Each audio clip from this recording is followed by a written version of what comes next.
አያል ጊዜ ተዋዶ ተዛምዶ የኖረ ነው እንጂ ክርስቲያኑ ሙስሊሙን ጠሉን አይደለም፣ ሙስሊሙ ክርስቲያኑን ጠልቶ አይደለም።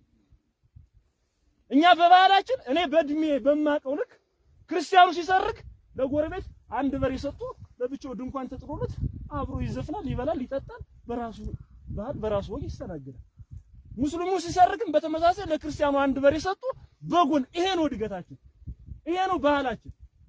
ባረፋ በጥምቀቱ በመስቀል ሲሆን ቡና ተጠራርተን ዳቦ ቆሎም በልተን አብረን በጋራ ነው። አሁን ሙስሊም ቤት ገብተህ እንዳትበላ እንዲህ ነው ይላል። ክርስቲያን ቤት ገብተህ እንደዚህ እንዳታደርግ ይላል። በእኛ አሁን የመጡት አዳዲስ ሃይማኖት በእኛም በእስልምናውም በክርስትናውም ከ10 ከ20 በላይ ሃይማኖት ተፈብረዋል። ስለዚህ በጣም እውነት ለመናገር ምን አይነት ዘመን እንደደረስነ እኔ በጣም ከባድ ነው ጎበዝ። ስለዚህ በተለይ አባቶች እኔ እንድታስተምሩ ፈልጋለሁ በደንብ። በርካታ ቤተክርስቲያኖች ተቃጥለዋል፣ በርካታ ቤተክርስቲያኖች ወድመዋል። መሀል አዲስ አበባ ላይ ሀገር እመራለሁ ብሎ የተቀመጠው መንግስት ባለበት መሀል ማለት ነው። ዋልድባ ገዳም ከ50 በላይ መነኩሳት እንደታረዱ አታውቁም? ከ50 በላይ መነኩሳት ማለት ነው። ሆን ተብሎ ነው። አማራ ሙስሊም በመሆን ክርስቲያን በመሆን አይደለም። አማራ የሆነ ሁሉም እየታረደ እየተገደለ ነው ያለው። ሙስሊሙም አልተረፈም፣ ክርስቲያኑም አልተረፈም። አማራ የሆነ ሁሉ እንዳለ ነው እየታረደ እየተገደለ በየትኛውም ቦታ ማለት ነው። ሙስሊሙ ነው ስላልተወው ማለት ነው። ክርስቲያኑም ሆኖ አልተወም። በአማራነታችን ነው እየተገደልን ያለነው። በአማራነታችን እየተጨቆንን ያለነው። እስኪ ግብርናውን እንምጣና እንየው። ማዳበሪያ ኦሮሚያ ክልል ስንት እንደሚሸጥ ታውቃላችሁ? 2000 ብር በኩንታል። ከኛ 8000 ብር አይደል? ምናልባት አሁን የዚህን አመት እንትን ባላቀው በባለፈው የነበረው እንትን 8000 ብር ነው ነበር። አምርተን እንኳን እንትን እንድናንል በኢኮኖሚ እንኳን እኛን እየጎዱን ነው ያለው። ለምን? አማራ እንዲያልፍለት አይፈልግም። አማራ እንዲለወጥ አይፈልግም። እውነት ሀገር መሪ ከሆነ እኩል መምራት ያለበት። ስለዚህ ግፍና መከራው ስለበዛብን ነው እስካሁንም የቆየ ነው። በእናንተ ድጋፍ በእናንተ እገዛ እዚህ ደርሰናል። ነገም እንቀጥላለን። እዚህ አካባቢ እኔ እንደሰማሁትም ያየኋቸው ምንድነው አርሶ አደሩ ከፋኖ ከታጠቀው አካል ይልቅ ህዝቡ ተዋጊ ነው። ባላቸው መሳሪያ ጠላትን ያስጨነቁ ብዙ ቀጠናዎች እንዳሉ እየተዘዋወርን እያየን ስለሆነ ማለት ነው። ስለዚህ ቀጣይም ይሄ ስራችሁ መጠንክሮ መቀጠል መቻል አለበት። ከዚህ ከባህሉ ጋር ተያይዞ የተባለውን ነገር ሙሉ በሙሉ መውሰድ ነው። እኛ ልንደግፋችሁ ነው የሚችል ይሄን የተባለውን ነገር እናንተ እንትላላችሁ። በቀጣይ እኛ በየቤተ ክርስቲያኖቹ መጠን እናስተምራለን ለህዝብ።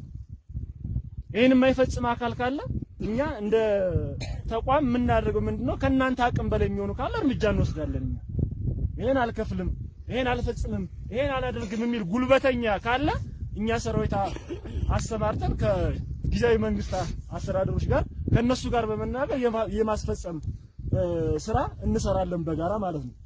ስለዚህ ቀጣይ እናንተም ሁላችሁም አሁን እየተደረገ ያለው ምንድነው በሰሞኑ በዚህ 2-3 ቀን ውስጥ በርካታ የአርሶ አደሮቻችን መሳሪያዎች ጠላት እንግዲህ በሌሊት እየገባ እንግዲህ ልማና ዴንስ አካባቢ ወደ 50 ምናምን አርሶ አደሮች ተቀምጠዋል፣ ተወስደውባቸዋል ትጥቃቸው ማለት ነው። ስለዚህ አንደኛ መረጃ እንትናቸውን መቀየር፣ ስልክ መደዋወል፣ እንቅስቃሴ በሚያደርግበት ሰዓት በሌሊት አሁን እንደድሮው ቀን አይደለም የሚመጡት። ምክንያቱም ቀን ላይማ እያያቸው ፋኖም ስለማያሳልፋቸው ከምሽቱ 7 ሰዓት በኋላ ነው እየተጓዙ እንትን ያደረጉ ያሉት ማለት 7 ሰዓት ይነሳሉ እስከ 9 እስከ 11 ሰዓት ድረስ ተጉዘው የሚፈልጉትን ቀበሌ የሚፈልጉትን ቀጠና መውጫ በሮችን ከበባ ያደርጋሉ። ከዛ በኋላ ስትወጣ በየቤት ሁሉንም ያንቃሉ። አንደኛ በዚህ ማዕከል ውስጥ ማን አለ? ያው መቼም እንግዲህ ለሽርፍራፊ ጥቅም ብለው ማንነታቸውን የሸጡ የኛው ተወላጆች የኛው አካባቢ የሚልሻሉ በየትኛውም ቦታ ስላሉ ማለት ማን እንዳለው አከለቤት ይሄ መሳሪያ ያለው እያሉ መንገድ እየመሩ የሚያመጡ እነሱ ስለሆኑ ማለት ነው እንጂ መከላከያማ ከአዲስ አበባ መጡ የታውቋት ነው። ይሄን አካባቢ የታውቋል፣ መንገዱ ቤት እንደሆነ ታውቋል፣ እንኳን ህማም ቤት ምን እንዳለ ማለት ነው። ስለዚህ ባንዳም አለ እና አሁን ታሪክ ማውራቱ ብዙም ስለማይጠቅም ድሮ አባቶቻችን ባልቢን በወንጭፍ በጎራዴ በጋሻና በጦር ጣሊያንን ተዋግተው ለኛ እዚህ አስረክበውናል። አሁን እኛ ደግሞ ምን እየሰራን ያለን? ዘመናዊ መሳሪያዎችን ታጥቀን ወጣቱ በገፍ እየታፈሰ ነው። ትናንትና እብናት ጎንደር ላይ ወጣቱ ከተሰበሰበበት 10 መኪና አቅርበው ነው እያፈሱ ጭነው ይዟቸው እናቶች እያለቀሱ መሬት ላይ እየተንከባለሉ ማለት ነው። ስለዚህ ያለና አማራጭ ምንድነው? ታግለን ቀጠናችን ነፃ ማውጣት ለአንዴና ለመጨረሻ ጊዜ። እኛ ብናልቅ እናንተን አይተዋችሁ። አማራ እስከሆነ ድረስ የአማራ ባለበት ሁሉ አሁን ሊመስላችሁ ይችላል እንደገባበት ይውጣው እንጂ እሱ ምናምን እኛ የተለየ እንትን ይመስል ማለት ነው። ስለዚህ እኛ ስሜት ኑሮን ባለልክ ወጣት መታገል መቻል አለብን ነው እንጂ እኛ አርቦን ጠምቶን ቸግሮን አይደለም። ከ10 ሺህ ከ20 ሺህ ብር በላይ ደሞዝ በመንግስት ራስ ስናገለግል ስንሰራ ነበርና መኖር እንፈልጋለን። እኛም ደካማ እናትና አባት አለን። እነሱን እግረ ያጣፍና እየታዘዝነ መመረቅ እንፈልጋለን።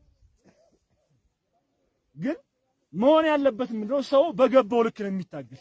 እየገባው ሲመጣ እየተረዳው ሲመጣ በዛ ልክ መሆን መቻል አለበት። እናስተምራለን፣ እንቀሰቅሳለን። አባቶች በጸሎት ጉልበት ያለው እንዲታገል፣ ሴቶች ከዚህ በፊትም የነበረው ታሪክ እኮ በውጊያው እንትን ላይ አንዱ ስንቅ አብሮ ውሃ ስንቅ ይዘው ከኋላ አይዟችሁ እያሉ የኋላ ደጅ ነው ሴቶች በዛ ልክ እንዲያደርጉ